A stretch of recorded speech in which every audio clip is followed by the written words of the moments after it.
This is the Grow Your Clinic podcast from Cliniq Mastery. We help progressive health professionals to lead inspired teams, transform client experiences, and build clinics for good. Now, it's time to grow your clinic. Welcome back to another episode of the Grow Your Clinic podcast. My name is Jack O'Brien, your host, and we have a returning guest joining us today. It's not very often that we'll extend the invite for a returner, but this gentleman is a dear friend of mine, a friend of Cliniq Mastery, and I'm sure for those who are users of his product, you would absolutely love him too. I'd love to welcome back to the podcast, Hootan Mohseni. How are you, Hootan? Good, thank you very much, Jack. Very happy to be here. That's awesome, mate. Really glad to have you back. For listeners who aren't familiar, Hootan was on the podcast back in the early days. You'd probably have to scroll back to about episode 10 to find Hootan. And Hootan is the founder and CEO of Cliniq Apps, which is an absolutely brilliant communication tool that can plug into your practice management software. Hootan, do you want to tell us in a nutshell how you describe Cliniq Apps usually? Yeah, we are an automation platform. We are trying to automate most of the tasks that happen inside a clinic that do not really need a human being to do them, like data entries and initiating communications, like sending out emails and SMSs and reminding other people. Those kind of tasks that usually are being handled by admin staff or are a burden on clinic owners. We are trying to automate most of those so practitioners can do what they are best at. Awesome. And it's been a game changer for our clinic personally and for the hundreds of clinic owners that we've worked with that are using Cliniq Apps. It really does. It automates a lot of the repetitive processes so that A, nothing gets missed, but B, it frees up your team to do more of the human engagements and interactions. And so we're huge fans of Cliniq Apps over here at Cliniq Mastery. But Hootan, for those who are unfamiliar with you personally, I've got a couple of rapid fire questions that we haven't covered previously, some icebreakers, if you will. Are you ready? Sure thing. All right, number one, what are you reading or learning right now? I'm reading a lot about scale up. It's the phase we are at. We have a lot of clients at the moment, but still I need to figure out how to expand this to a much larger system. So that's one thing that I'm reading a lot about. The other thing that is I'm really interested in these days is forensic psychology, which my wife is dragging me into it. And it's every night when I go home, she tells me, "Oh, read this part and do that." So that's also another thing that is on top of mind. Oh, that's fascinating. So you can tell if someone's a serial killer or not.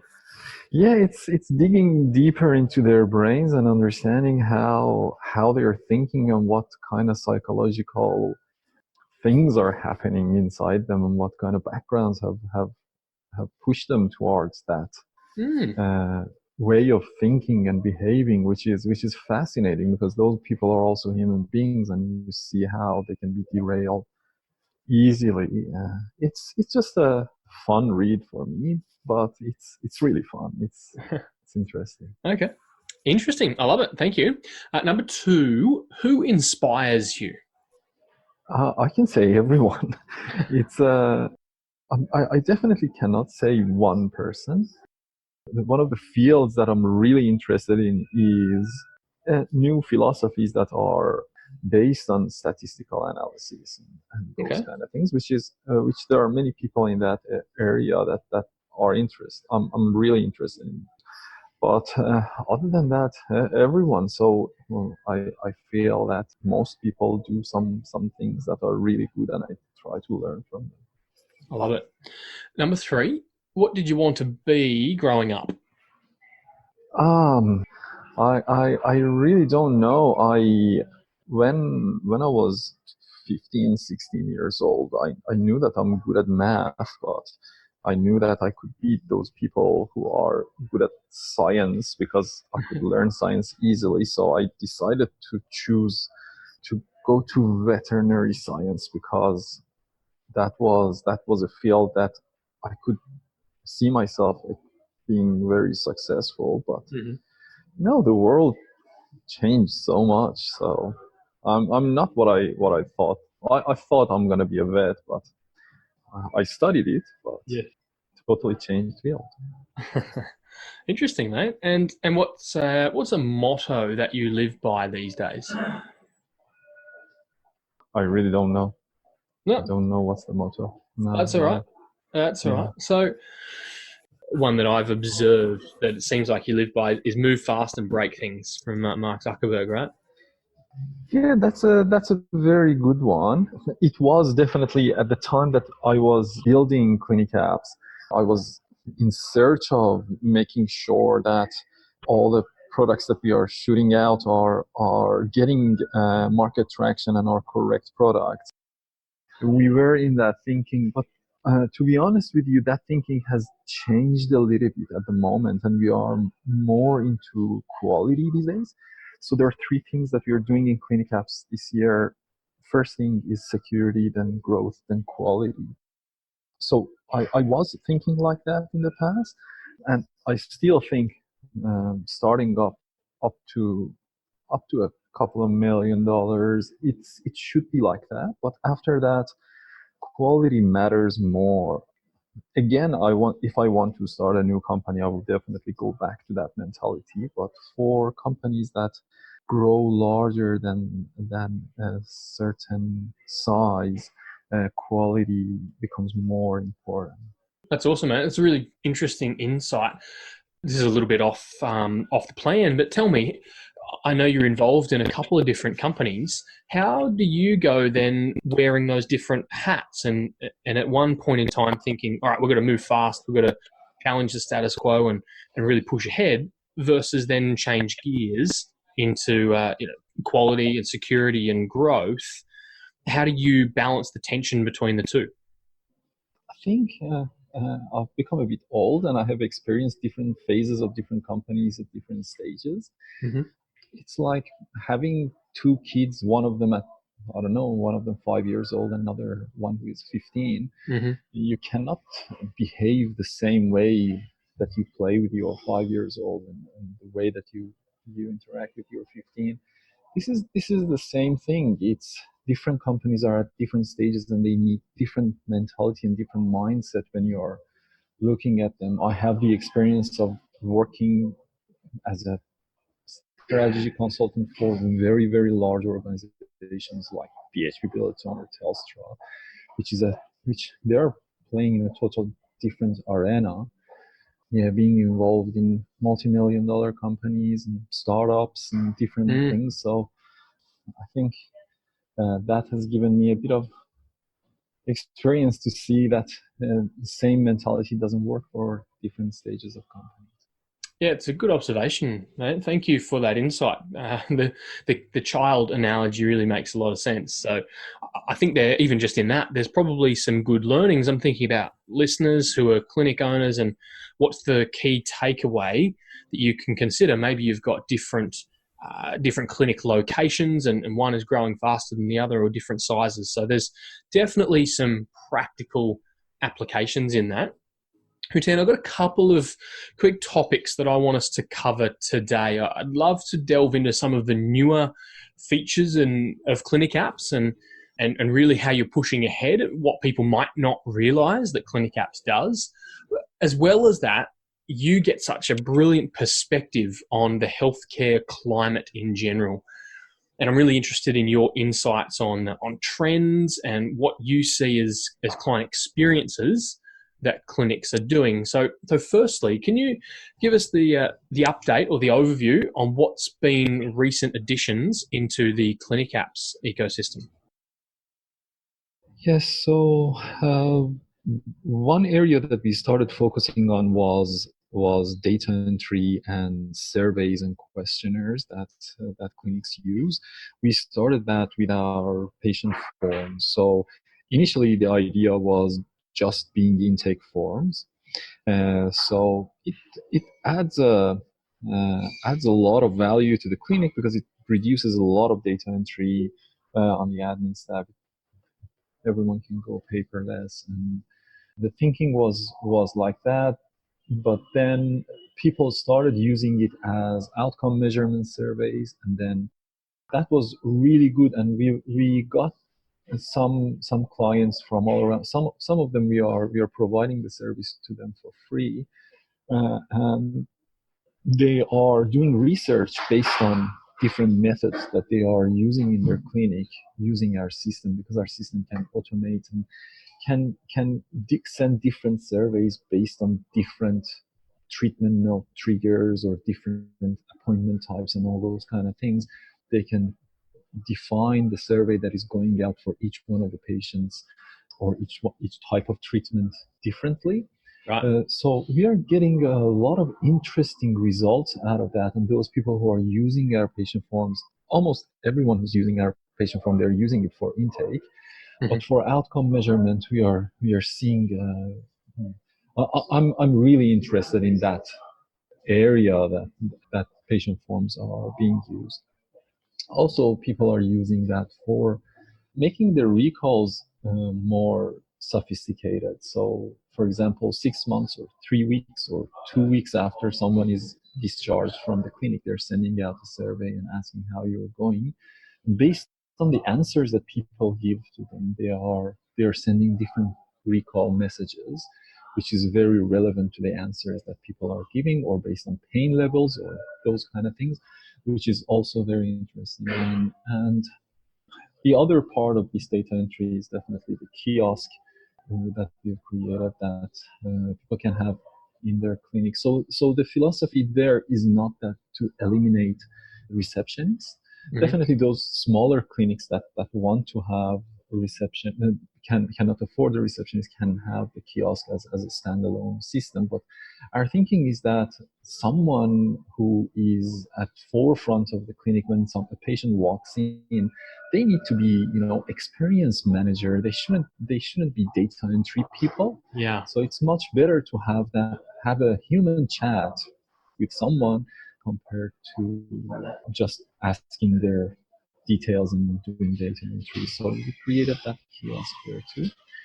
But very recently we have created a new feature, which Jack you know very well. We are going to phone management system. What we realized was that managing phone calls in clinics, especially outgoing phone calls, is not very easy. People are using spreadsheets and color coding them, putting notes over there, and those spreadsheets become very, very long after a while, and managing them becomes very difficult, especially for those clinics that have multiple locations and multiple staff, and different staff need to make different phone calls. Keeping track of each phone call is very difficult using a spreadsheet. So we have created a good product. So far, we are getting fantastic feedback from it. Makes everything much easier. People don't need to leave their practice management software to go to another place and manage the phone calls. Each phone call is coming on their screen at the right time, and they know who they need to call. All the information that they need is over there. All the history is there and everything. So that's the recent product that we have launched. We are seeing a fantastic traction there, and many people are using it, and it has liberated them from using those lengthy and ugly spreadsheets that were there. We are planning a lot on this feature. As you know, one other thing that we are doing is patient satisfaction surveys, and a very high demand feature that we are getting requests for almost every day is how can I pass these feedbacks that I'm getting to each practitioner. So that very soon will be part of that system that we are adding on top of the PMS, that instantly, as soon as someone gives a feedback to a practitioner, the practitioner is receiving it as a notification. They can see the satisfaction level and also the comments from the patient that has given them any kind of feedback. And definitely we have a dashboard for that, and people can check that via dashboard. But that live feedback that practitioners will get is very good added value, because honestly, what we're seeing from our clients, what we're seeing is that most of the feedbacks are very, very positive feedbacks. And it boosts to each practitioner while they're treating every day. They're seeing a couple of nice feedbacks and nice comments from people. And also when they are negative, they can definitely work on that and see those instantly before the patient comes back for the next time, so they can address that. That is also being added to that feature, which I think is quite cool. Yeah, it's super exciting, and I think as I listen to some of those new features, I'm really excited, and I'm seeing in the clinics that we're working with inside the academy get remarkable results when they use these opportunities. But really, what Cliniq Apps is evolving into, it seems, is it's a full practice integration and automation where you've got on the front end those intake forms and patient forms, easing the burden for your admin team, or what we like to call client experience officers, CEOs. You've got intake forms and kiosks helping that element of your team. And then the phone management system and the NPS feedback, it's really bringing that front and center for our practitioners. So no longer is Cliniq Apps just a business owner tool that happens behind the scenes, but it's front and center for the whole team. Is that right? That's right. What we want to help clinics to run their practice easier and smoother. It really doesn't matter who the user is. So for some features, it needs to be only open to the practice manager, because they don't want to bother the staff with those features. Some things like our recall systems and reminder systems and follow-up systems and patient education systems, all of these can happen in the background, and something can be set up and automatically notifications can be sent to the patients and also referrers of the clinic. But some other features affect front line of the clinic, and we're more than happy to provide those features. It's awesome, mate. And having it front and center for the practitioners mean that they can manage those phone calls. And really what we're talking about here is making sure things don't slip through the cracks. Perhaps I know a lot of clinics are printing out recall lists and clients without upcoming appointments, and things slip through the cracks, especially if there's multiple team members involved. So what this does is it centralizes data so that it keeps it in front and center for each user. And Hootan, do practitioners need to learn a whole new platform and learn Cliniq Apps? Where do these phone pop-ups and NPS pop-ups happen? Not at all. So there will be just a very tiny icon floating on their screen. If they are using any practice management software, it will just float on top of the screen, so they don't even need to go anywhere else.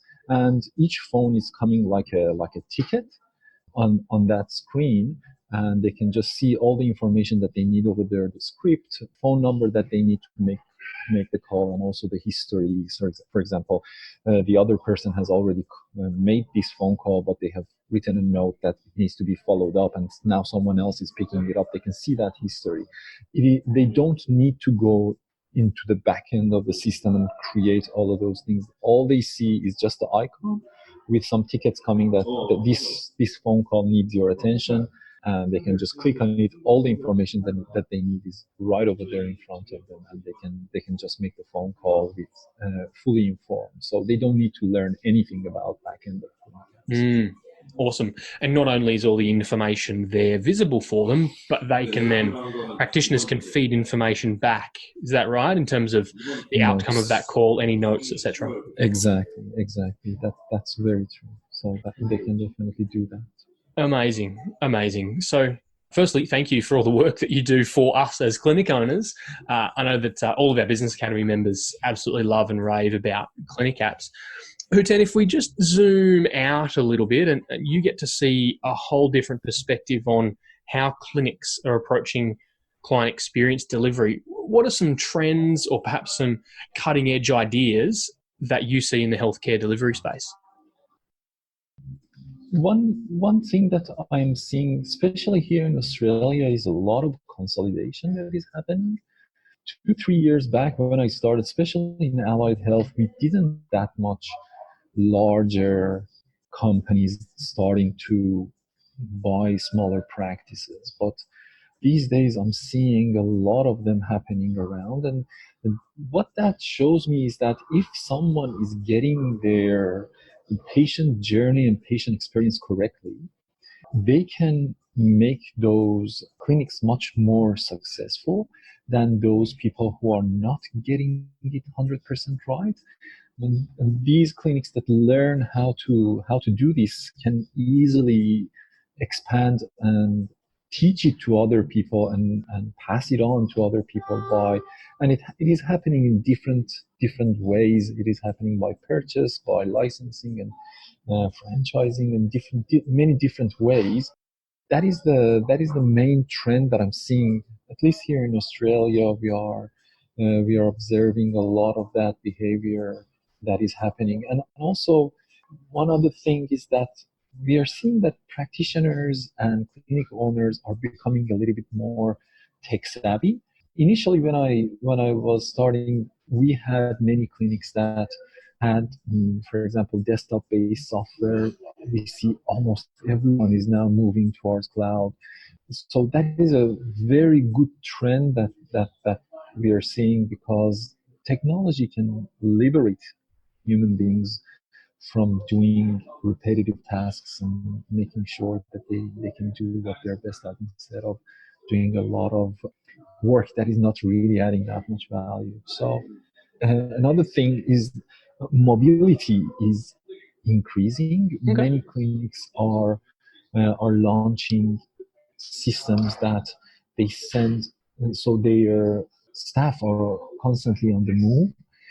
And it is happening in two ways. Staff are on the move between different locations of the same clinic to attract different patients from different geographies, and also home-based treatment. We are seeing a lot of that also happening, which makes us feel that we definitely need to create some features for those people who are in that area, because the need for that is increasing. Yeah, right. That's interesting, mate. And thank you for sharing your perspective. Yeah, it's quite a unique opportunity that you have, and the number of clinics that you're working with. So I'm sure there's some interesting insights and some concepts that will get clinic owners thinking about, well, what opportunities are there for me when it comes to mobility and multi-site or home visits? Yeah, so that's incredible, mate. Thank you so much. Mm-hmm. If clinic owners were interested in checking out a little bit more about Cliniq Apps, seeing some of those newer features, maybe giving it a go if they haven't tried it previously, what's the best website for people to check out Cliniq Apps, Hootan? Go to clinicapps.com. Many of the things that we do, they are impossible to just have them on our website. It needs a bit more explanation. So please just click the chat button, have a chat with us, book a demo with us. We are more than happy to help you to first show you what can be done, and especially because each clinic is different, we can show you how automation can help your specific clinic with specific needs. That's the most important thing. But yeah, clinicapps.com is where to go. Awesome. And that's Cliniq with a Q, ladies and gentlemen. So CLINIQ apps.com. We'll link that up over in the show notes at clinicmastery.com/podcast. We'll make sure that that's all appropriately linked up. And if listeners, you're interested, over at clinicmastery.com/Cliniq apps-course, we've got a 6-part series there to help you get started with Cliniq Apps and work with the amazing team at Cliniq Apps. It's part of our bread and butter that we help clinics really implement Cliniq Apps so that they can automate some of those patient communications and transform their client experiences. But we certainly would encourage and recommend that you head over to clinicapps.com, sign up, have a chat with them, and work out how you can customize it for your clinic. It really will transform your client experiences and enable you to amplify your impact. Hootan, thank you so much for joining us for this episode. Been incredibly insightful and educational on all the latest updates, mate. Thank you. Thanks for having me. And listeners, thank you for joining us for this episode of the Grow Your Clinic podcast. As we mentioned, head over to clinicmastery.com/podcast for all the links, show notes, and the opportunity to leave us a review or rating on iTunes, Spotify, Stitcher, or wherever else you listen to this podcast. Thank you so much for joining us, and we can't wait to bring you another episode again really soon. Bye for now.